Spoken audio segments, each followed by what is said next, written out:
Hello everyone, welcome to this class and welcome to अपना सपना JRF. आज की क्लास में एक बहुत ज्यादा पूछे गए क्वेश्चन पर मैं बात करने वाली हूं।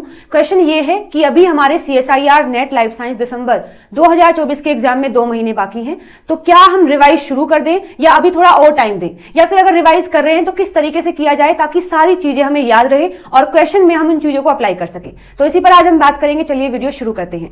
तो सबसे पहले जितने भी स्टूडेंट्स हैं जिनके बारे में मैं ये बात बताने वाली हूँ कि रिवाइज कैसे करना है, उन सभी को मैं 3 कैटेगरीज में डिवाइड कर रही हूं, क्योंकि कैटेगरीज के बिहाफ पर ही हम बता पाएंगे कि किसको कब से रिवीजन स्टार्ट करना है और किस तरीके से करना है। तो आपको खुद चेक करना है आप कौन सी कैटेगरी में फॉलो करेंगे। जो कैटेगरी नंबर ए है उसमें मैंने उनको रखा है जिन्होंने अपनी प्रिपरेशन के दौरान, जब उन्होंने कोई भी टॉपिक नया पढ़ा है तभी पर उन्होंने अपने शॉर्ट नोट्स बनाए हैं और 80 से 90% जो सिलेबस है, 80 से 90% जो सिलेबस आपने पढ़ा है या टारगेट किया है उसके आपने शॉर्ट नोट्स बना रखे हैं। शॉर्ट नोट्स क्या होते हैं, कैसे बनाते हैं, इस पर भी मैंने वीडियो बना रखी है। यानी आपने उस टॉपिक का जो जरूरी बातें हैं, जो हर बार जहां से क्वेश्चन आता है या फिर आगे भी आने की संभावना है, वो आपने अलग से लिख रखे हैं। तो आपने शॉर्ट नोट्स बना रखे हैं, वो भी अपने 80 से 90% सिलेबस का ऐसा किया हुआ है। अब कैटेगरी बी में मैं उनको रख रही हूँ जिन्होंने अपना 40 से 50% जो सिलेबस है, यानी ऐसा बोल सकते हैं कि जो बस हर एक यूनिट के जो जरूरी टॉपिक हैं, इंपॉर्टेंट जो टॉपिक्स हैं, बस आपने उनके शॉर्ट नोट्स बनाए हैं, बाकी सारे नहीं बनाए हैं। तो 40 से 50% सिलेबस के आपने शॉर्ट नोट्स बना रखे हैं। और कैटेगरी सी में मैं उनको रख रही हूं जिन्होंने कोई भी शॉर्ट नोट्स नहीं बनाए हैं, उनके पास केवल बस जो उन्होंने पढ़ा है वो कंटेंट है।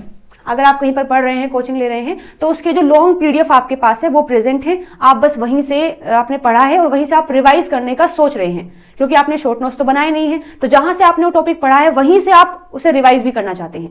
तो आप खुद देख सकते हैं आप कौन सी कैटेगरी में आते हैं। आपने शॉर्ट नोट्स बिल्कुल भी नहीं बनाए हैं, 40 से 50% बनाए हैं, या फिर 80 से 90% बनाए हैं। ठीक है, तो अगर आप कैटेगरी ए में फॉलो ऑफ करते हैं, आपने अपने सिलेबस को 80 से 90% सिलेबस को शॉर्ट नोट्स में कन्वर्ट कर रखा है, तो आप अपना जो रिवीजन है वो स्टार्ट कर सकते हैं 20 से 25 नवंबर के बाद। आप कभी भी, यानी 20 से 25 नवंबर से आप अपना रिवीजन स्टार्ट कर सकते हैं, क्योंकि लगभग आपने सारा शॉर्ट नोट्स बना रखा है। ठीक है, तो रिवीजन करने में आपको ज्यादा टाइम नहीं लगेगा। ठीक है, तो इस टाइम तक आप बाकी सिलेबस अपना कवर कर सकते हैं, क्वेश्चंस प्रैक्टिस कर सकते हैं। इतने टाइम के बाद आप आराम से रिवीजन शुरू करेंगे तो भी एग्जाम तक आप खत्म कर सकते हैं।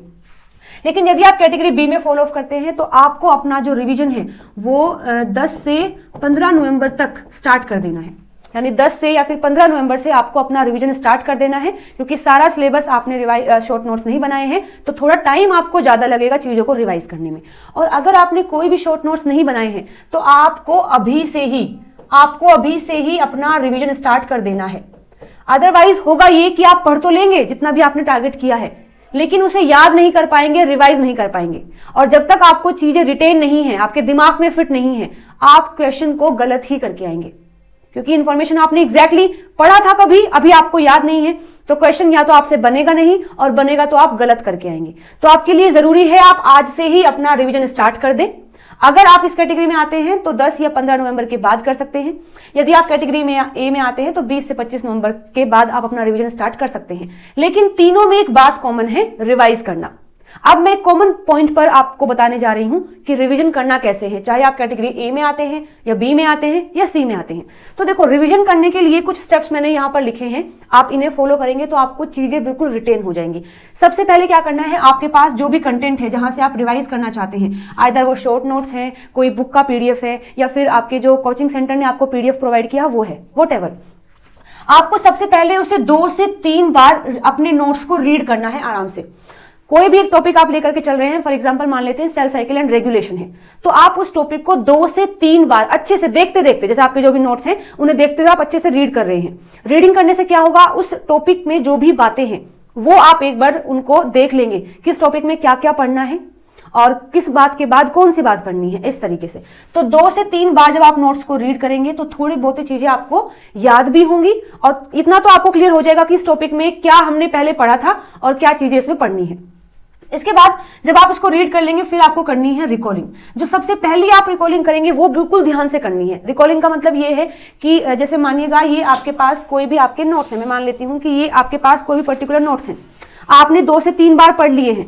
पढ़ने के बाद आप क्या कर रहे हैं, जब आप रिकॉलिंग करने जा रहे हैं तो इन नोट्स को आप साइड में रख दोगे और बैठ करके सोचना है कि इस टॉपिक में मैंने अब तक क्या पढ़ा है, इस टॉपिक में क्या होता है, कौन सी जरूरी बातें हैं, कौन कौन से फैक्टर्स हैं। तो जो फर्स्ट रिकॉलिंग आप करेंगे उसमें आपको काफी दिक्कतें भी आएंगी, क्योंकि चीजें आपको अभी तक याद तो हुई नहीं है। जहां भी आप बीच में अटकते हो वहीं पर अपने नोट्स उठा करके आप तुरंत देखोगे कि आप कहां पर अटके हो। वो देखने के बाद फिर नोट साइड में रखोगे और फिर अपने आप से रिकॉल करोगे इस तरीके से। जब जब भी आपको कोई भी दिक्कत आती है, नोट्स उठा करके आप चेक करेंगे फर्स्ट रिकॉलिंग में। फिर सेकंड टाइम में आप फिर से रिकॉल करेंगे, कोशिश करेंगे कि आप अब की बार नोट्स की हेल्प ना लें, ज्यादा से ज्यादा आप खुद से ही रिवाइज करें, खुद से ही रिकॉल करें। फिर थर्ड टाइम में आपको बहुत सी बातें याद हो जाएंगी। आप फिर से एक बार रिकॉलिंग की हेल्प से चेक कर सकते हैं कि आपको कितनी चीजें याद हुई हैं। ठीक है, उसके बाद भी आपको अगर ऐसा लगता है कि अभी भी चीजें नहीं याद हुई हैं, तो आप अपने आप को टीच कर सकते हैं। अभी मैंने एक वीडियो अपलोड की थी जिसमें मैंने आपको बताया था कि किसी भी कॉन्सेप्ट को याद करने का सबसे अच्छा तरीका होता है कि आप खुद ही इसको पढ़ा रहे होते हैं अपने आप को ही। जैसे अगेन हम सेल साइकिल रेगुलेशन की बात कर रहे हैं, तो उसमें आपने क्या करना है, खुद को पढ़ाना है कि सेल साइकिल रेगुलेशन क्या होता है, G1 फेज में क्या होता है, फिर S फेज आता है, G2 फेज में क्या है, M फेज में क्या है, M फेज में भी जो कैरियोकाइनेसिस है, साइटोकाइनेसिस है, इनमें क्या आता है, फिर इनके अंदर भी जो फेजेस हैं। इस तरीके से आप खुद ही कॉपी पेन लेकर के खुद को ही पढ़ा रहे होते हैं। ठीक है, इतना करने पर तो मैं श्योर आपको कहती हूं चीजें बहुत अच्छे से आपको याद हो जाएंगी। ठीक है, फिर भी एक बार और लास्ट ये है प्रैक्टिस करना। प्रैक्टिस करना क्वेश्चन को एक बहुत बेहतरीन तरीका है चीजों को रिवाइज करने का। जैसे अगेन मानिए आपने टॉपिक पूरा अच्छे से रिवाइज कर लिया है, लेकिन अभी भी आपको लगता है कि कुछ चीजें हैं जो मिसिंग है, मतलब मुझे समझ नहीं आ रही है कि वो मुझे याद हुआ या नहीं हुआ। तो आपको क्या करना है, इसी टॉपिक पर जो PYQs है या फिर जो अदर क्वेश्चन हैं आप उनको उठाएंगे। जैसे आप क्वेश्चन रीड करते हैं तो उस क्वेश्चन के रिगार्ड में जितनी भी बातें हैं वो सब आप रिवाइज कर सकते हैं। जैसे मानिए क्वेश्चन आपके पास आया है कि जो G1 फेज होता है, G1 फेज में इनमें चारों में से कौन सी बात है जो G1 फेज में होती है, ऐसे आपको दे दिया गया। तो आप क्या करेंगे, G1 फेज को पूरा रिवाइज कर लेंगे कि G1 फेज में क्या क्या होता है। फिर जो भी आपका आंसर है आप टिक कर देंगे। साथ साथ जो बाकी ऑप्शन आपको दिए गए हैं आप ये भी चेक करो कि ये जो ऑप्शन दिया है ये कौन से फेज में है। G1 में तो है नहीं क्योंकि आंसर नहीं है, तो ये कौन से फेज में आता है। फिर आप देखेंगे S फेज को। अब आप S फेज को भी खुद से रिवाइज कर रहे होंगे। फिर आप देखेंगे G2 फेज का तो नहीं है, फिर G2 फेज को आप रिवाइज कर रहे होंगे। तो क्वेश्चन की हेल्प से भी आप अपने टॉपिक को रिवाइज कर सकते हैं। ठीक है, तो कोई भी नया टॉपिक है उसको आप पहले 2 से 3 बार रीड करेंगे, फिर 2 से 3 बार आप उसको रिकॉल करेंगे, फिर खुद को टीच कर सकते हैं, पढ़ा सकते हैं। इसके बाद आपको चीजें अच्छे से याद हो जाएंगी। फिर एक बार फिर से कंफर्मेशन के लिए आप वहां से क्वेश्चन प्रैक्टिस करेंगे। इससे आपके क्वेश्चन भी प्रैक्टिस होंगे, आप ये भी समझ जाएंगे कि आपको ये टॉपिक कितना रिटेन रहा है, और उस तरीके से आप और भी फैक्टर्स को रिवाइज कर सकते हैं। साथ साथ अगर उस टॉपिक में कोई एक्स्ट्रा इन्फॉर्मेशन है जो आपने नहीं पढ़ी थी, आप उसको भी क्वेश्चन की हेल्प से देख सकते हैं कि कौन सी इन्फॉर्मेशन ऐसी है जो मेरे नोट्स में नहीं है लेकिन क्वेश्चन वहां से आया है। तो बहुत सारे फायदे होते हैं क्वेश्चन प्रैक्टिस करने के। एक तो आप ये चेक कर सकते हैं कि आपको कितनी चीजें याद रही हैं, एक आप ये चेक कर सकते हैं कि जो आपने याद किया है क्या आप वहां से क्वेश्चन कर पा रहे हैं। थर्ड ये है कि कोई एक्स्ट्रा इन्फॉर्मेशन है तो वो आप नोट डाउन कर सकते हैं, और फोर्थ ये है कि आपको चीजें याद हो जाती हैं।